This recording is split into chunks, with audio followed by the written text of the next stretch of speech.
Bible ధ్యానంలో ఇప్పుడు సామెతలు 21వ అధ్యాయము చదువుకుందాము. యెహోవా చేతిలో రాజు హృదయము నీటి కాలువల వలె నున్నది. ఆయన తన చిత్తవృత్తి చొప్పున దాని త్రిప్పును. ఒకడు తనకేర్పరచుకొనిన మార్గము ఎట్టిదైనను తన దృష్టికది న్యాయముగానే అగపడును. యెహోవాయే హృదయములను పరిశీలన చేయువాడు. నీతి న్యాయములను అనుసరించి నడుచుకొనుట బలులను అర్పించుట కంటే యెహోవాకు ఇష్టము. అహంకార దృష్టియు గర్వహృదయమును భక్తిహీనుల క్షేమమును పాపయుక్తములు. శ్రద్ధ గలవారి యోచనలు లాభకరములు.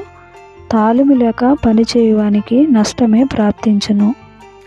అబద్ధములాడి ధనము సంపాదించుకొనుట ఊపిరితో సాటి. దానిని కోరువారు మరణమును కోరుకొందురు. భక్తిహీనులు న్యాయము చేయనొల్లరు.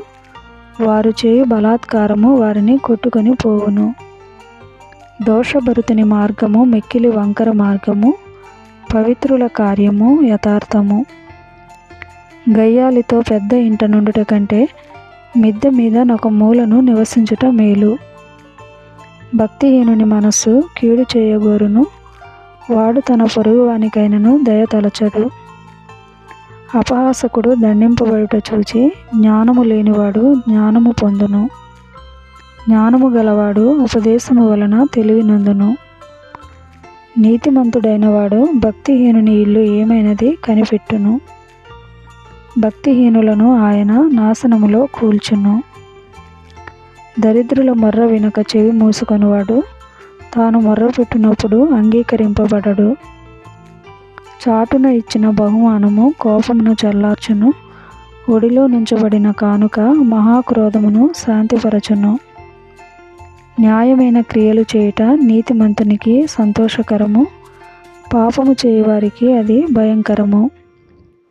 వివేక మార్గము విడిచి తిరుగువాడు ప్రాతల గుంపులో కాపురముండును.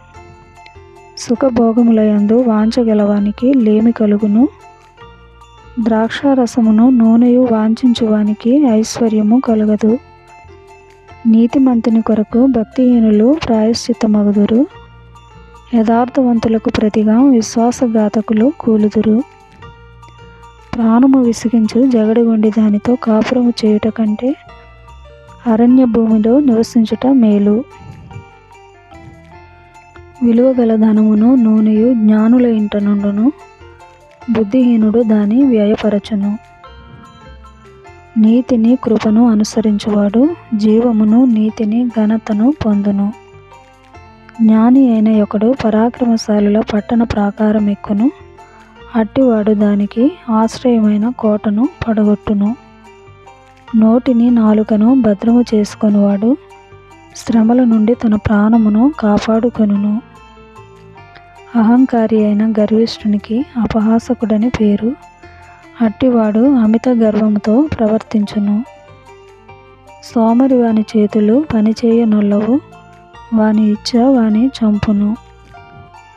దినమెల్లా ఆశలు పుట్టుచుండును. నీతిమంతుడు వెనుక తీయక ఇచ్చుచుండును. భక్తిహీనులు అర్పించు బలులు హేయములు. దురాలోచనలతో అర్పించిన ఎడల అవి మరి హేయములు. కూట సాక్షి నశించును. విని మాటలాడువాడు సత్యము పలుకును. భక్తిహీనుడు తన ముఖమును మార్చుకొనును. యథార్థవంతుడు తన ప్రవర్తనను చక్కపరచుకొనును. యెహోవాకు విరోధమైన జ్ఞానమైనను వివేచన అయినను ఆలోచన అయినను నిలువదు. యుద్ధ దినమునకు గుర్రములను ఆయత్తపరచుట కద్దు గాని రక్షణ యెహోవా అధీనము.